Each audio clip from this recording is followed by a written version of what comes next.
तो 10,000 वर्ल्ड के पिछले एपिसोड में हमने देखा कि लिन फैंग उन तीनों पर अटैक करने के लिए आगे बढ़ता है, पर तभी एक पर्सन लिन फैंग पर एक काफी खतरनाक पॉइजन अटैक करता है, जो देखते ही लिन फैंग अपने गोल्डन बेल टेक्निक का यूज करते हुए उस अटैक को ब्लॉक कर लेता है। तभी दूसरा पर्सन अपने पॉइजन स्नेक से लिन फैंग पर अटैक कर देता है, पर लिन फैंग के गोल्डन बेल टेक्निक की पावर से वहां पर मौजूद सभी लोगों की मार्शल सोल कांप रही होती है और वह सभी लोग अपनी जगह से हिल नहीं पा रहे होते हैं। दूसरी ओर वह पॉइजन स्नेक काफी तेजी से लिन फैंग के पास पहुंचता है। तभी गोल्डन बेल के अंदर से काफी खतरनाक एनर्जी रिलीज होती है, जिससे पॉइजन स्नेक डिस्ट्रॉय हो जाते हैं। तभी लिन फैंग अपने निर्वाणा स्वॉर्ड को लेकर उस पर्सन के गले पर पॉइंट कर देता है और बोलता है कि क्या तुम्हें अभी भी गुसेन कॉन्टिनेंट के डिसाइपल कमजोर लगते हैं। अब वहां पर खड़े सभी लोग बोलने लगते हैं, आखिर इन लोगों की हिम्मत कैसे हुई हमारे गुसेन कॉन्टिनेंट के डिसाइपल्स की बेइज्जती करने की। तभी वहां खड़ा एक सोल्जर बोलता है, मैंने जितना सोचा था लिन फैंग उससे कहीं ज्यादा पावरफुल है। लिली बोलती है, लोटस प्लेटफॉर्म टेस्ट के बाद लिन फैंग की पावर और भी ज्यादा बढ़ गई है। यह सुनते ही वह सोल्जर बोलता है, तो क्या सच में लिन फैंग काफी ज्यादा पावरफुल है। यह सुनते ही यूफैंग बोलता है, बेवकूफ, तुम लिन फैंग की पावर का अंदाजा भी नहीं लगा सकते हो। लिन फैंग पिंगटियान स्वॉर्ड किंग लिन साओटियान का बेटा है और तो और डिवाइन लोटस प्लेटफॉर्म टेस्ट में वह फर्स्ट प्लेस पर आया है। यह सुनते ही सभी लोग हैरान हो जाते हैं। तभी वुहाई बोलता है, लिन फैंग कोई ऑर्डिनरी पर्सन नहीं है। तभी यूफैंग दोबारा से बोलता है, तुम लोग सच में बहुत बड़े बेवकूफ हो, इसीलिए तुमने ब्रदर लिन फैंग को अंडर एस्टिमेट किया।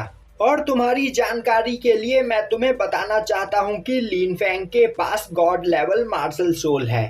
यह सुनते ही सभी लोग और भी ज्यादा हैरान हो जाते हैं और बोलने लगते हैं, अगर लिन फैंग के पास गॉड लेवल मार्शल सोल है, इस हिसाब से तो स्पिरिचुअल रोड में उसे काफी आसानी से सन ऑफ गॉड का टाइटल मिल सकता है। दूसरी ओर लिन फैंग के सामने खड़ा पर्सन काफी ज्यादा डर चुका होता है और बोल रहा होता है, आखिर तुम यहाँ पर चाहते क्या हो। लिन फैंग बोलता है, तुम्हारे पास जो एंटीडोट मौजूद है उसे तुम मेरे हवाले कर दो।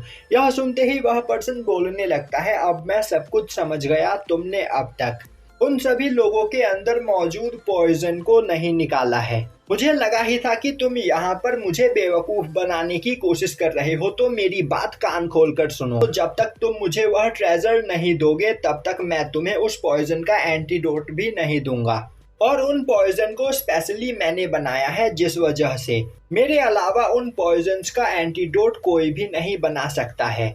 तभी लिन फैंग बोलता है, उस एंटीडोट को मेरे हवाले कर दो वरना मैं तुम्हें जान से मार दूंगा। तभी वह पर्सन हंसते हुए अपनी पावर को रिलीज करता है और काफी तेजी से कई सारे पॉइजन बग का यूज करते हुए लिन फैंग पर अटैक करता है। अब वह सभी पॉइजन बग लिन फैंग को चारों ओर से घेर लेते हैं, जो देखते ही वुहाई और उसके साथी बहुत ही ज्यादा परेशान हो जाते हैं और अब वह बोलने लगते हैं, लिन फैंग यहाँ पर कुछ ज्यादा ही ओवर कॉन्फिडेंट था और उसने अपने अपोनेंट को अंडर एस्टिमेट किया, इसीलिए अब वह बुरी तरीके से फंस चुका है।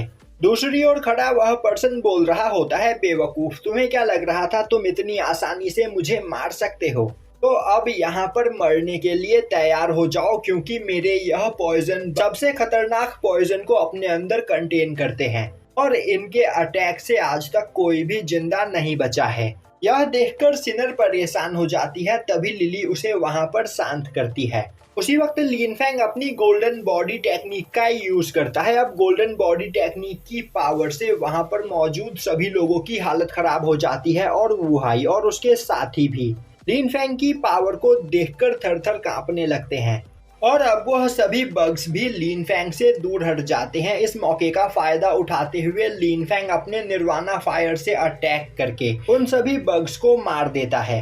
अब लिन फैंग बोलता है, मैंने तुम लोगों को एक मौका दिया था पर तुमने मेरी बात नहीं सुनी, तो अब मरने के लिए तैयार हो जाओ। यह सुनते ही वह पर्सन काफी ज्यादा डर जाता है और अब वह अपने दोनों साथियों से लिन फैंग से फाइट करने में मदद मांगता है। तभी लिन फैंग अपने सोल सी रेलम को एक्टिवेट करता है, जिससे उन तीनों लोगों की स्पीड वहां पर बहुत ही ज्यादा स्लो हो जाती है और अब लिन फैंग अपने सोल स्लैश टेक्निक का यूज करते हुए उस पर्सन को बुरी तरीके से घायल करके दूर फेंक देता है।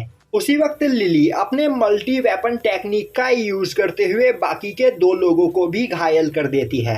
तभी लिन फेंग उस पर्सन को खींचते हुए अपने पास लेकर आता है और उसके पास मौजूद एंटीडोट की बोतल ले लेता है और उसे दोबारा से नीचे फेंक देता है। जो देखते ही वहां खड़ा सोल्जर बोलने लगता है, आखिर लिन फेंग कितना ज्यादा पावरफुल है, इसने यहाँ पर एक साथ निर्वाणा रैलम के 6th लेवल पर मौजूद लोगों को हरा दिया। तभी लिली बोलती है, लिन फेंग ने इससे पहले निर्वाणा रैलम के 9th लेवल पर मौजूद कई सारे लोगों को अपने एक ही अटैक में हराया है, तो यह सभी लोग तो लिन फेंग के सामने अभी बच्चे हैं। यह सुनकर वुहाई काफी ज्यादा हैरान होता है। तभी सुयू उसे बताती है कि लिन फेंग गुसेन कॉन्टिनेंट का सबसे ज्यादा पावरफुल डिसाइपल है और आज के टाइम पर गुसेन कॉन्टिनेंट में ऐसा कोई भी पर्सन मौजूद नहीं जो लिन फेंग को फाइट में हरा सके। अब लिन फेंग उन तीनों की ओर दोबारा से आगे बढ़ने लगता है, जो देखकर वह तीनों काफी ज्यादा डर जाते हैं। और अब एक पर्सन आगे आते हुए बोलता है, तुमने हमसे एंटीडोट ले लिया है तो आखिर अब तुम्हें क्या चाहिए। लिन फेंग बोलता है, तुमने यहाँ पर मेरे साथियों को हर्ट किया और तो और मेरे गुसेन कॉन्टिनेंट की इतनी ज्यादा बेइज्जती की, इसीलिए अब तुम्हें यहाँ पर जुर्माना तो भरना पड़ेगा। यह सुनते ही वह पर्सन बोलता है, अगर तुमने अब हम पर अटैक किया तो हमारे साथी तुम्हें नहीं छोड़ेंगे। हम लोग बस यहाँ पर स्पिरिचुअल रैलम में एंटर करके अपनी कल्टीवेशन पावर को बढ़ाना चाहते थे और कुछ भी नहीं, इसीलिए हमने यह सब कुछ किया, तो इसमें हमारी कोई गलती नहीं है। तभी लिन फेंग बोलता है, मुझे तुम जैसे लोग बिल्कुल भी पसंद नहीं जो गलत तरीके से अपनी कल्टीवेशन पावर को बढ़ाना चाहते हैं, और तुम्ही जैसे लोगों की वजह से जीनियस लोग अपनी कल्टीवेशन को नहीं बढ़ा पाते हैं, क्योंकि तुम जैसे लोग अपने अलावा किसी और को पावरफुल बनते हुए नहीं देख सकते। अब यह सुनते ही वह तीनों लोग गुस्से में अपनी सबसे खतरनाक टेक्निक का यूज करते हुए लिन फेंग के ऊपर अपनी पूरी पावर के साथ अटैक करते हैं, पर लिन फेंग एक बैरियर बनाकर उनके अटैक्स को ब्लॉक कर लेता है और अब वह अपने डिवाइन मिरर का यूज करते हुए उन तीनों के अटैक्स को डिस्ट्रॉय कर देता है। जो देखते ही वह सभी लोग और भी ज्यादा डर जाते हैं और बोलने लगते हैं, आखिर इस पर्सन के पास इतना पावरफुल ट्रेजर कहां से आया। तभी क्वीन यिंग उन सभी पर अटैक करने के लिए आगे बढ़ती है, जो देखते ही उन लोगों के सभी साथी क्वीन यिंग पर अटैक कर देते हैं और यहीं पर यह एपिसोड खत्म हो जाता है।